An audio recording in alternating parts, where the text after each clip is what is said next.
Сарматтар біздің заманымыздан бұрынғы 3-ші ғасыр мен біздің заманымыздан бұрынғы 5-ші ғасыр аралығында өмір сүрген.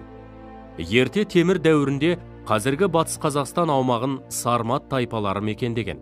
Олардың аумағы кеңейіп, шығысында Тобыл өзенінің бойымен Арал теңізіне, батысында Қара теңіздің солтүстік жағалауынан Дон өзеніне дейінгі аумақты қоныстанды. Сармат тайпаларының Дах, Дай, Даги, Раксалан, Язык, Аорс, Сирақ, Алан секілді тайпалары белгілі. Сарматтар негізінен дала тұрғындары болды. Олар көшпелі және жартылай көшпелі өмір салтын ұстанды. Олар жылқы, мүйізді ірі қара, қой, түйе өсірген.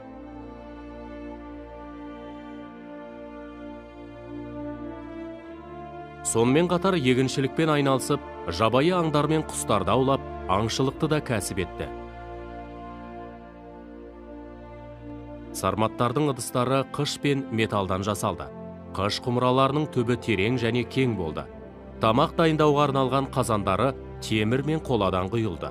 Торсық, саба, мес секілді ыдыстарды бұлғарыдан жасады. Ал шыны заттарды шығыс елдерінен алдырды. Сарматтардың баспанасы шатырлар мен күймелі арбалар болды. Киіз үйде тұрды дегенде болжам бар.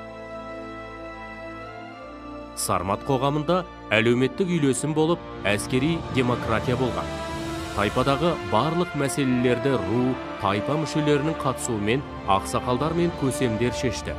Кейін әскери демократия өркендеген кезде ру ішіндегі маңызды мәселелер көсемдер мен ақсақалдардың арасында өзара шешіле бастады. Сармат әйелдері тайпаның әскери қоғамдастығында болып, ерлермен қатар жорыққа аттанды. Бұған әйелдердің зираттарынан жауынгерлік қарулардың табылуы дәлел бола алады. Сондықтан әскери демократиялық қоғамда әйелдер құқығы ерлермен бірдей болды. Сарматтардың археологиялық ескерткіштері Жем, Жайық, Елек өзендерінің жағалауында орналасқан. Ең маңызды ескерткіштері Бесоба, Сынтас, Арал төбе қорымдары. Ерекше жәдігер саналатын Сармат алтын адамына тоқталып өтейік. Атырау облысындағы Аралтөбе обасынан табылған Сармат көсемі мен әйелі ерекше құрметпен жерленген. Сармат көсемінің сырт киімі, қару-жарағы, қорамсағы және асатаяғы алтынмен зерленген. Көсемнің киімі асыл бұйымдармен, алтын әшекейлермен безендірілген. Ал Сармат әйелінің киімдерінің жиектері түрлі моншақ әшекейлермен безендірілген. Олар алтын сырға, сақина, алқа мен білезіктер таққан.